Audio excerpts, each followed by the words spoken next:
जय भोलेनाथ की शिव महापुराण कथा। शतरुद्रीय संहिता नवम अध्याय। नंदीश्वर जी बोले, हे सन्नत कुमार, हे सर्वज्ञ, अब आप महादोषों को दूर करने वाली और भक्ति को बढ़ाने वाली दूसरी भैरवी कथा को प्रेम पूर्वक सुनिए।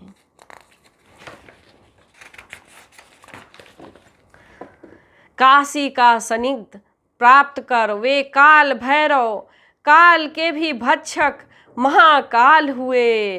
देव देव के आदेश से कपालिक व्रत धारण किए हुए वे विश्वात्मा भैरव हाथ में ब्रह्मा का कपाल लेकर तीनों लोकों में घूमने लगे। किंतु उस दारुण ब्रह्म हत्या ने कहीं भी उन प्रभु का पीछा करना न छोड़ा। प्रत्येक तीर्थ में घूमते हुए भी वे ब्रह्म हत्या से नहीं मुक्त हुए। इसमें भी सभी को शिव की अद्भुत महिमा ही जाननी चाहिए। एक बार प्रमथ गणों से सेवित होते हुए भी कपालिक भेष वाले शिव जी काल भैरव विहार करते हुए अपनी इच्छा से विष्णु के निवास स्थान पर पहुँचे। उस समय महादेव के अंश से उत्पन्न हुए सर्प का कुंडल धारण किए त्रिनेत्र महाकाल तथा पूर्णाकार उन भैरव को आता हुआ देखकर गरुड़ ध्वज विष्णु ने तथा देवों मुनियों एवं देव स्त्रियों ने भी दंडवत प्रणाम किया। इसके बाद लक्ष्मीपति विष्णु ने उन्हें तत्वतः जानते हुए पुनः प्रणाम कर सिर पर अंजलि रखकर नाना प्रकार के स्तोत्रों से उनकी स्तुति की। हे महामुने, तदंतर आनंद से पूर्ण हुए विष्णु प्रसन्नचित होकर क्षीर सागर से उत्पन्न हुई कमल निवासिनी लक्ष्मी से प्रेम पूर्वक कहने लगे। विष्णु जी बोले, हे प्रिय, हे कमल नयने, हे सुभगे, हे अनघे, हे देवी, हे सुश्रोणी, देखो तुम धन्य हो और मैं भी धन्य हूँ, जो कि हम दोनों जगपति शिव का साक्षात दर्शन कर रहे हैं।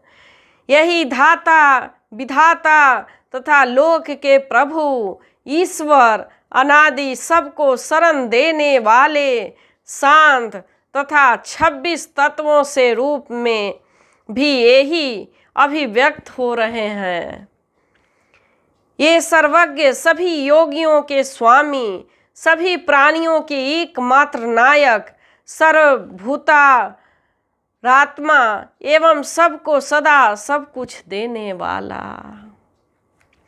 हे पद्मे, निंद्रा को त्याग कर तथा श्वास को रोक कर शांत स्वभाव वाले जन जिन्हें ध्यान लगाकर बुद्धि के द्वारा हृदय में देखते हैं वे यही हैं। आप उनको देखें।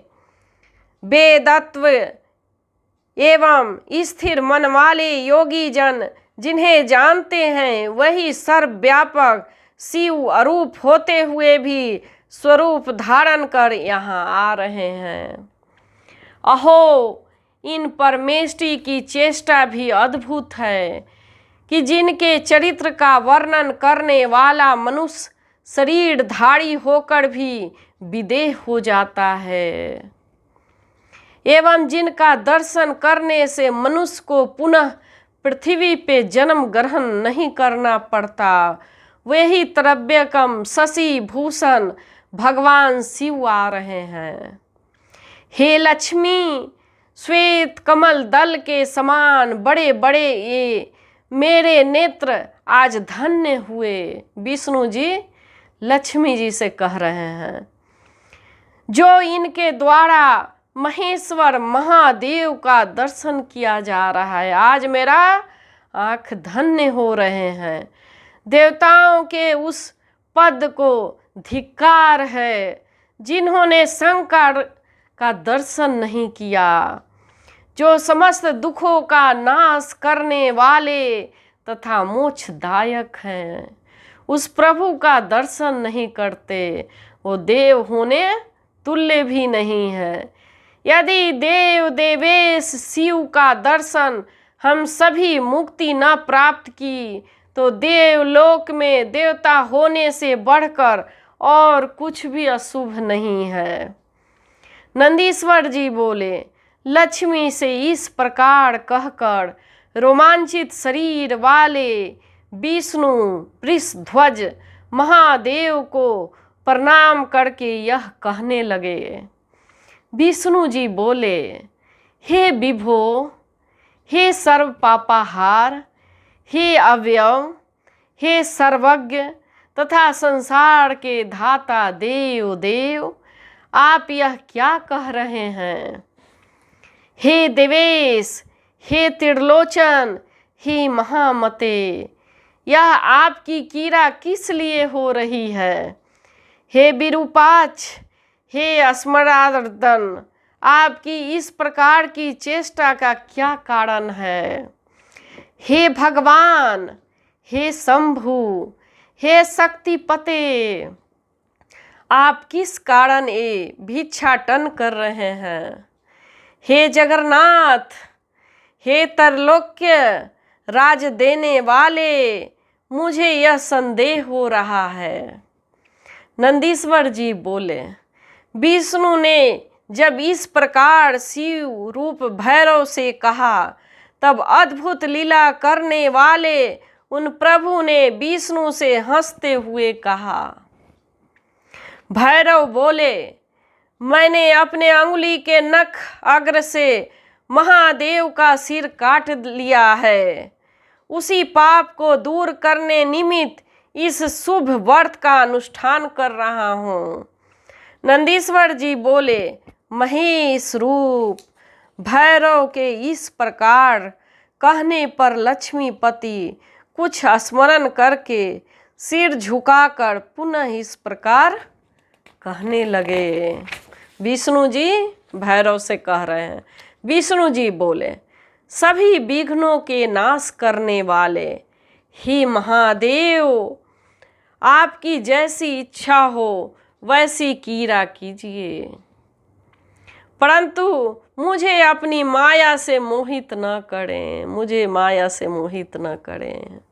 हे विभो, आपकी आज्ञा शक्ति से मेरे नाभि कमल के कोश में कल्प कल्प से करोड़ों ब्रह्मा पहले उत्पन्न हो चुके हैं। हे देव, आप पुण्यहीन मनुष्य के लिए दुरस्तर इस माया का त्याग करें। हे महादेव, आपकी माया से ब्रह्मा आदि भी मोहित हो जाते हैं। सत्पुरुषों को गति देने वाले हे पार्वती पते, हे शंभु, हे सर्वेश्वर, मैं आपकी कृपा से ही आपकी समस्त चेष्टाएं ठीक ठाक जानता हूँ। हे हर संहार काल के उपस्थित होने पर जब आप समस्त देवताओं, मुनियों एवं वर्णाश्रमी जनों को उस सहन करेंगे, तब भी हे महादेव, आपको ब्रह्मवध आदि का पाप नहीं लगेगा। हे शिव, आप पराधीन नहीं हैं, अतः आप स्वतंत्र होकर कीड़ा करते हैं।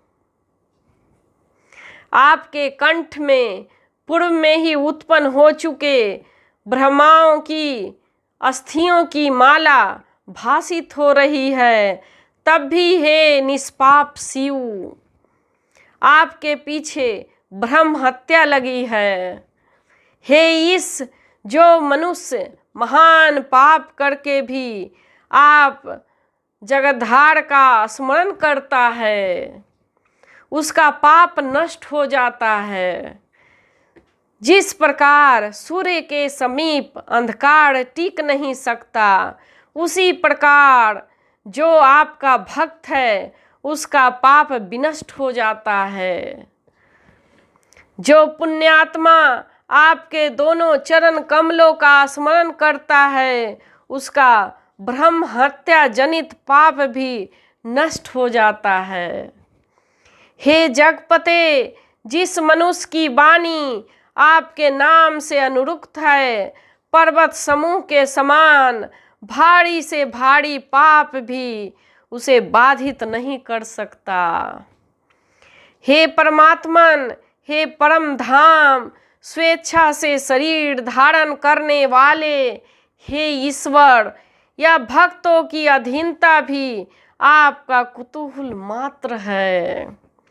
हे देवेश, आज मैं धन्य हूँ, क्योंकि योगी जन भी जिन्हें नहीं देख पाते हैं उन जगन मूर्ति अवयव परमेश्वर का मैं दर्शन कर रहा हूँ। भगवान विष्णु भैरव जी से बोल रहे हैं, आज मुझे परम लाभ मिला है, मेरा परम कल्याण हो गया।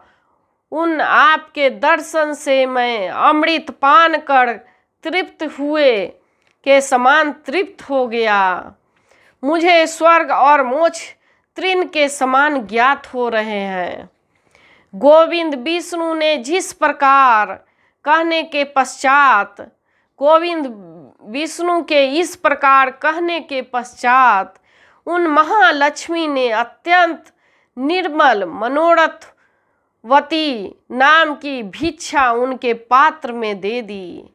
तब लीला से भैरव रूप धारी वे महादेव भी परम प्रसन्न होके भिक्षाटन के लिए अन्यत्र चलने को उद्यत हो गए। उस समय विष्णु के उनके पीछे पीछे जाने वाली ब्रह्म हत्या को बुलाकर उससे प्रार्थना की कि तुम इन त्रिशूलधारी भैरव को छोड़ दो। ब्रह्म हत्या बोली, जिनका दर्शन करने से पूर्व जन्म की प्राप्ति नहीं होती, ऐसे वृषध्वज की सेवा कर इस बहाने मैं भी अपने को पवित्र कर लूंगी। वाह! नंदीश्वर बोले, विष्णु के कहने से भी जब ब्रह्म हत्या ने भैरव का पीछा नहीं छोड़ा, तब भैरव शंभु ने मुस्कुराकर हरि से यह वचन कहा। भैरव जी बोले, हे बहुमानद, आपके वचनामृत का पान कर मैं तृप्त हो गया। हे लक्ष्मी के पति, सज्जनों के स्वभाव के अनुरूप ही आप वचन बोल रहे हैं। हे गोविंद, तुम वर मांगो। यह हे निष्पाप, मैं तुम्हें वर देने वाला हूँ। हे विकार रहित हरे, तुम मेरे भक्तों में अग्रगण्य रहोगे। भिक्षाटन रूपी ज्वर से पीड़ित भिक्षु मान सुधा का पान कर जैसी तृप्ति प्राप्त करते हैं, वैसी तृप्ति अति संस्कृत भिक्षाओं से भी नहीं प्राप्त करते हैं। नंदीश्वर बोले, परमात्मा शंभु के अवतार भैरव के इस वचन को सुनकर विष्णु परम प्रसन्न होकर महेश्वर से बोले। विष्णु जी बोले, हे देव देव, मेरे लिए यही वह प्रशंसनीय है जिससे कि मैं आज मन और वाणी से अगोचर देवताओं के स्वामी आपका दर्शन प्राप्त कर रहा हूँ। आपकी जो अमृतमयी पूर्ण दृष्टि मुझ पर पड़ रही है, इसी से मुझे महान हर्ष हो रहा है। हे हर सज्जनों के लिए आपका दर्शन बिना यत्न के प्राप्त निधि के समान है।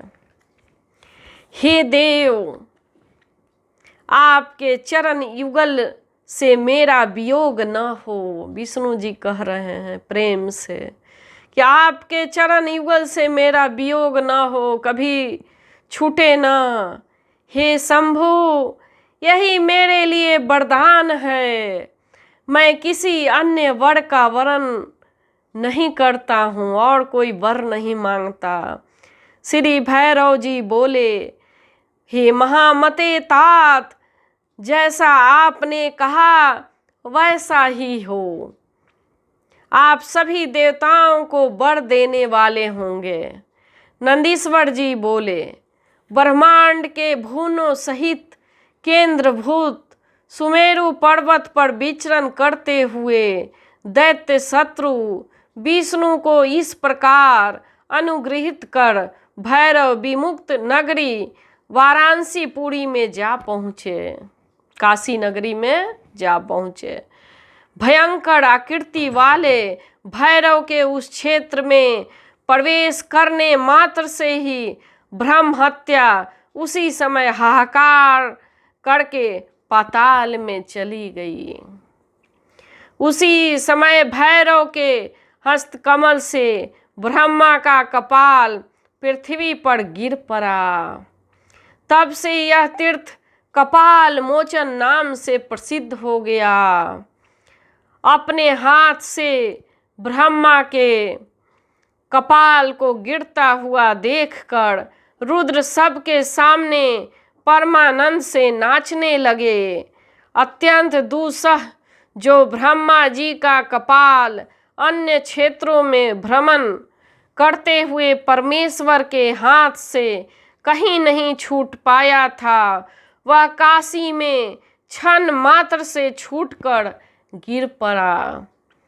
शूल धारण करने वाले शिव की जो ब्रह्म हत्या कहीं भी नहीं दूर हो सकी, वह काशी में आते ही क्षण भर में नष्ट हो गए। इसलिए काशी का ही सेवन करना चाहिए। जो मनुष्य काशी में स्थित कपाल मोचन नामक उत्तम तीर्थ का स्मरण करता है, उसका यहाँ अथवा अन्यत्र का किया हुआ पाप ही शीघ्र नष्ट हो जाता है। इस श्रेष्ठ तीर्थ में आकर विधान के अनुसार स्नान कर देवताओं और पितरों का तर्पण करने से ब्रह्म हत्या से छुटकारा मिल जाता है। कपाल मोचन नामक तीर्थ को समादृत कर भैरव भक्तों के पापा समूह का भक्षण करते हुए वहीं पर विराजमान हो गए। सुंदर लीला करने वाले सजनों के प्रिय भैरव आत्मा परमेश्वर शिव मार्गशीर्ष मास के कृष्ण पक्ष की अष्टमी तिथि को अभिभूत हुए। जो मनुष्य मार्गशीर्ष मास के कृष्ण पक्ष की अष्टमी तिथि को काल भैरव की सन्निध में उपवास करके जागरण करता है, वह महान पापों से मुक्त हो जाता है। जो मनुष्य अनंतर भी भक्ति पूर्वक जागरण के सहित इस व्रत को करेगा, वह महापापों से मुक्त होकर सद्गति को प्राप्त कर लेगा। प्राणी के द्वारा लाखों जन्म में किया गया जो पाप है, वह सभी काल भैरव के दर्शन करने से लुप्त हो जाता है। जो काल भैरव के भक्तों का अपराध करता है, वह मूर्ख दुखित होकर पुनः पुनः दुर्गति को प्राप्त करता रहता है। जो काशी में रहकर विशेश्वर में जो भक्ति करते हुए परंतु काल भैरव की भक्ति नहीं करते, वे विशेष रूप से महादुख को प्राप्त करते हैं। जो मनुष्य वाराणसी में रहकर श्री काल भैरव का भजन नहीं करता है, उसके पाप शुक्ल पक्ष के चंद्रमा के समान बढ़ते हैं। जो मंगलवार, चतुर्दशी तथा अष्टमी के दिन काशी में काल राज का भजन नहीं करता, उसका पुण्य कृष्ण पक्ष के चंद्रमा के समान क्षीण हो जाता है। ब्रह्म हत्या को दूर करने वाले भैरवोत्पत्ति संज्ञक इस पवित्र आख्यान को सुनकर प्राणी संपूर्ण पापों से मुक्त हो जाता है। कारागार में पड़ा हुआ अथवा भयंकर कष्ट में फंसा हुआ प्राणी भी भैरव की उत्पत्ति के आख्यान को सुनकर संकट से छूट जाता है। जय भोलेनाथ की शिव महापुराण कथा सुनकर लाइक करें और कमेंट बॉक्स में आशीर्वाद के लिए ओम नमः शिवाय लिखकर असीम कृपा प्राप्त करें। जय भोलेनाथ की, जय भोलेनाथ की।